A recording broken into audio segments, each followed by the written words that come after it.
It's poker, Shorty. Anything can happen. All right, what's up, everybody? I'm Hoagie from the Nerdthusiast Poker Podcast here with my co-host, Brian, not the man, Keane.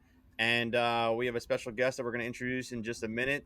Before we do, Brian, tell them where they can check us out on our socials. Check us out on Instagram, TikTok. We're all over Twitter, Facebook. Nerdthusiast. Right now, we're exclusively trying to increase a lot of our numbers on YouTube. We literally just hit monetization within the past month, so we're kind of skyrocketing up that platform. But every follow, every watch, every ad helps us out. So please follow us, all our channels. We got all kinds of different things, collectibles, toys, music. We're trying to get back into wrestling, movies, all kinds of stuff. So check us out. Nerdthusiast Poker is our specialty. So for all you poker players out there, stick with us. And hopefully we take it to the next level in 2024. We're getting there. Yep. And so today we have a special guest. You know what? It's like we've all been in the same realm. You know, in the poker world, you're in the realm of people and you see them, but you don't really get to meet them or talk to them too much, or sometimes you just kind of bump into each other. But we have Kellie Decelis here. I said that right? Kellie Decelis, right? Oh, yeah. She is the Borgata, is it tournament poker manager? What's your correct title? What should we throw out there? I'm actually the director of poker operations here at Borgata. So first female in Atlantic City history to hold that title too. So not too shabby. Awesome. And so she's here today. We're going to learn a little bit more about her, but she's got some interesting news. So make sure you stick around if you're listening to the audio podcast, because we got some big news here coming, exclusively dropping here. But before we get into that, Kellie, let's jump back. Like, how did you get into the poker world? Like, how did this whole process start from? Like, where did you come from to get in here? How did this happen?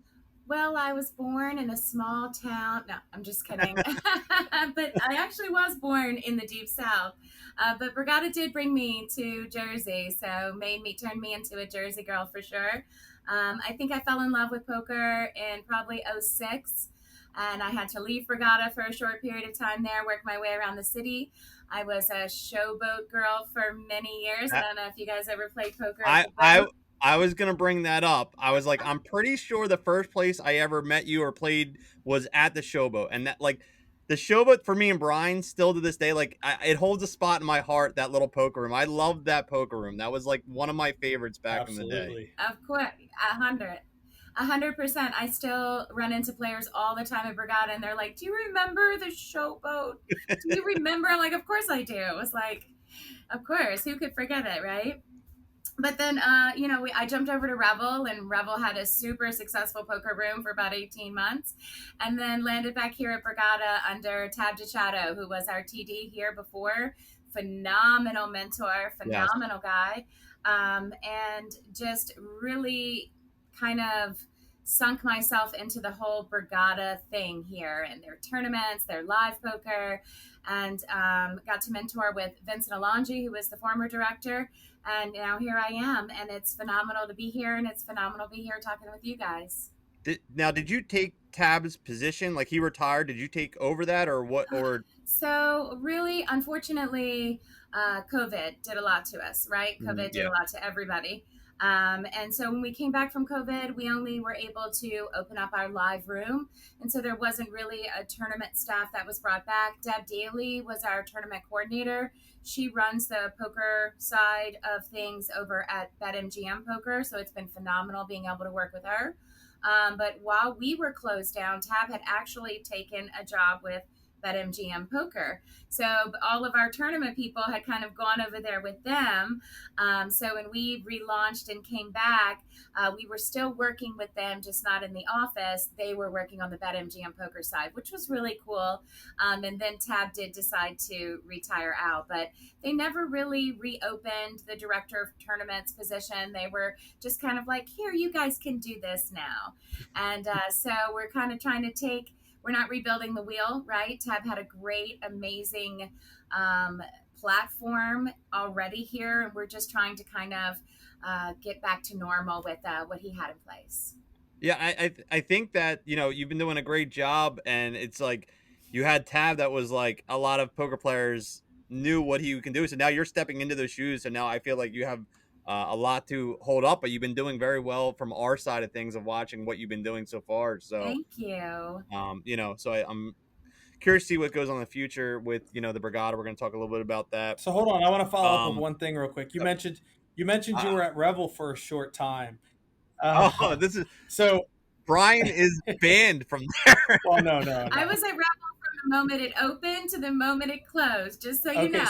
So I don't know if you recall, but were you there when the I love when stories start. Were you there when I love that. the final bad beat jackpot was paid out? So fortunately for me, I think I had probably come off of like a 20-hour shift right before it was hit. So I was not there. Why? What's the story? Well, I mean, if the whole video, there's a whole podcast on the episode. So I actually was involved in the bad beat hand that should have been paid out, but because of a controversy at the table when it hit, it resulted in myself and another player getting accused of cheating and banned from the casino for a short time myself.